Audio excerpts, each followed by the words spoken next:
बिस्मिल्लाहिर्रहमानिर्रहीम अस्सलाम वालेकुम वरहमतुल्लाहि वबरकातुहू। डियर स्टूडेंट्स, हम लोग बीएससी थर्ड ईयर की मैकेनिक्स को डिस्कस कर रहे हैं, जिसका चैप्टर नंबर हम लोगों ने 7 शुरू किया हुआ है और हम इस एक्सरसाइज का इस चैप्टर की एक्सरसाइज का लास्ट क्वेश्चन कर रहे हैं, जो क्वेश्चन नंबर है 6।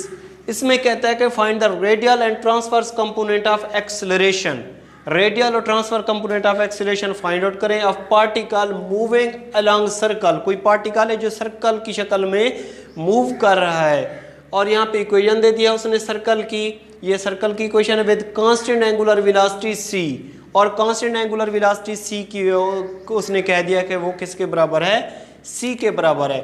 तो जो गिवन है और फाइंड आउट करना है, पहले हम लोग वो लिख लेते हैं। तो कहते हैं find radial and transfer components of acceleration. Radial component of acceleration को AR से ज़ाहिर करते हैं, ट्रांसवर्स कंपोनेंट ऑफ एक्सेलरेशन को A थीटा से ज़ाहिर करते हैं। ये हमने फाइंड आउट करना है। तो AR क्या होता है, रेडियल कंपोनेंट ऑफ एक्सेलरेशन, ये फाइंड आउट करें। और इसके अलावा ट्रांसवर्स कंपोनेंट ऑफ एक्सेलरेशन, ये भी क्या करना है, हम लोगों ने फाइंड आउट करना है। तो उसके बाद वो कहता है इक्वेशन ऑफ सर्कल उसने दे दिए यहाँ पे, ये क्या है, X square plus Y square is equal to A का स्क्वायर। इसको नाम दे देते हैं यहाँ पे इक्वेशन स्टेरिक का नाम दे देते हैं।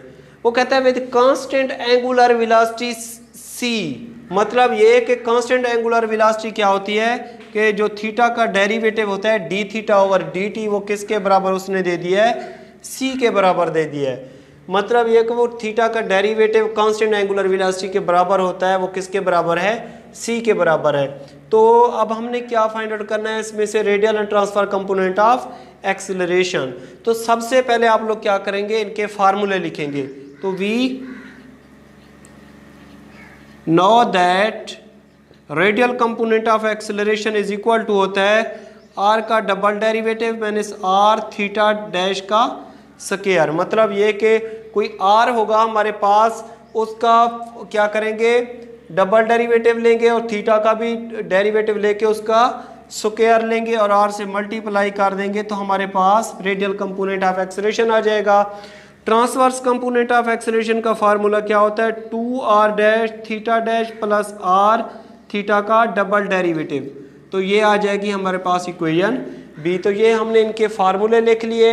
अब हमें किन किन चीज़ों की ज़रूरत है वो इसके फार्मूले के लिहाज से देखते हैं। एक तो हमें थीटा का फर्स्ट डेरिवेटिव चाहिए, एक सेकंड डेरिवेटिव चाहिए। फर्स्ट डेरिवेटिव तो पहले मौजूद है, क्वेश्चन में दिया हुआ है। उसके बाद हमें चाहिए r, और r का फर्स्ट भी चाहिए डेरिवेटिव और सेकंड डेरिवेटिव भी चाहिए। तो बच्चों, जब हमारे पास r ना हो तो रेडियल और ट्रांसफर कंपोनेंट में जब वेलोसिटी और एक्सेलरेशन मालूम करना हो तो हम क्या करते हैं, r निकालने के लिए हम polar form of parametric equation put कर देते हैं, जो x और y की फॉर्म में इक्वेशन दी होती है। इक्वेशन ऑफ सर्कल हो, इलिप्स हो, जो मर्जी दी हुई हो, उसमें हम polar form of parametric equation put करते हैं। वो क्या होती हैं, पुट करेंगे x is equal to r cos theta, y is equal to r sin theta in equation स्टेरिक इक्वेशन में हम क्या कर देंगे, पुट कर देंगे, तो हमारे पास r की वैल्यू आ जाएगी। फिर उसी r का हम क्या करेंगे, फर्स्ट डेरिवेटिव भी सेकंड डेरिवेटिव भी लेंगे और इन दो इक्वेशन a और b में पुट करेंगे, तो हमारे पास radial and transverse component of acceleration आ जाएगा। तो हम क्या कर रहे हैं, अब इसमें पुट कर रहे हैं, तो ये हो जाएगा r cos थीटा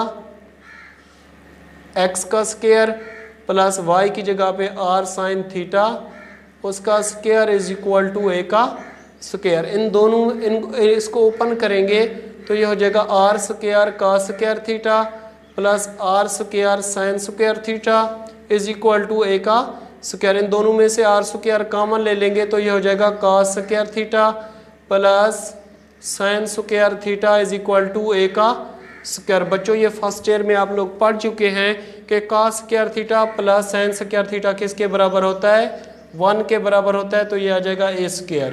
तो r square is equal to हो जाएगा a का स्क्वायर। अब क्या करेंगे, taking square root on both side, तो ये हो जाएगा r square is equal to A square. तो ये इससे कैंसिल, ये square R is equal to आ जाएगा ए के। आर तो हमारे पास आ गया, अब हमें चाहिए आर का फर्स्ट और सेकंड डेरिवेटिव। तो आर का फर्स्ट डेरिवेटिव लेंगे तो ये एक किस्म का कांस्टेंट है 0, सेकंड डेरिवेटिव लेंगे तो फिर भी क्या आ जाएगा 0। अब क्या चाहिए हमें, थीटा का फर्स्ट डेरिवेटिव भी चाहिए और सेकंड डेरिवेटिव भी चाहिए। थीटा का फर्स्ट डेरिवेटिव सी के बराबर है, अगर हम थीटा का सेकंड डेरिवेटिव लें तो क्या आएगा 0 आ जाएगा। अब बच्चों ये हमारे पास ये वाली 3 वैल्यू और ये वाली जो 2 वैल्यूज हैं हमने क्या करनी है, इक्वेशन ए और बी में पुट करके रेडियल कंपोनेंट ऑफ एक्सेलरेशन और ट्रांसवर्स कंपोनेंट ऑफ एक्सेलरेशन मालूम कर लेंगे। तो रेडियल कंपोनेंट ऑफ एक्सेलरेशन का फार्मूला क्या है, a r is equal to r का डबल डेरिवेटिव।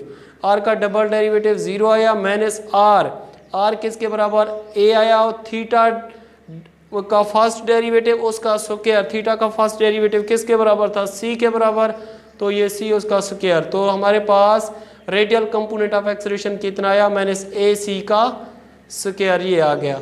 अब हमने क्या मालूम करना है, ट्रांसवर्स कंपोनेंट ऑफ एक्सेलरेशन, जिसको ए थीटा से ज़हर करते हैं, उसका फार्मूला क्या है, आर का डबल डेरिवेटिव। तो 0 आ जाएगा माइनस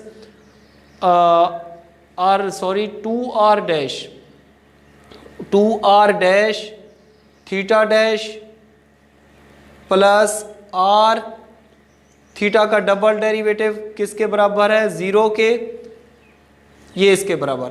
तो इसको सारे को मल्टीप्लाई करेंगे आपस में तो ये क्या हो जाएगा 0 प्लस 0। तो ट्रांसवर्स कंपोनेंट ऑफ एक्सेलरेशन हमारे पास कितना आ जाएगा, 0 आ जाएगा। तो बच्चों हमने इस तरीके से इस क्वेश्चन को सॉल्व कर लिया। तो आज मैंने आप लोगों को BSc थर्ड ईयर मैकेनिक्स का चैप्टर नंबर 7 कंप्लीट करवा दिया है। जितने का ये क्वेश्चन करवाए ये मोस्ट इम्पोर्टेंट चैप्टर था। इस चैप्टर में जो मोस्ट इम्पोर्टेंट क्वेश्चन है वो है, अगर एग्जांपल से देखा जाए तो मैंने आप लोगों को 3 किस्म के रिलेशन प्रूव करवाए थे, वो वाले, और इसके अलावा एक अबसीसा वाली एग्जांपल। और जो मोस्ट इम्पोर्टेंट क्वेश्चन एक्सरसाइज में से है वो क्वेश्चन नंबर 2 से लेकर 6 तक। तो बच्चों आप लोग ये प्रैक्टिस करें, जो क्वेश्चन आप लोगों को समझ ना आए वो डिस्क्रिप्शन में मेरा कॉन्टैक्ट नंबर दिया होता है 0300 वाला, आप उस पर मुझे कॉल भी कर सकते हैं, मैसेज भी कर सकते हैं, या व्हाट्सएप पे मैसेज भी कर सकते हैं। रब्ता करके आप लोग मुझसे उसका अगर कोई भी क्वेश्चन समझ ना आए तो मुझसे समझ सकते हैं। Thank you very much.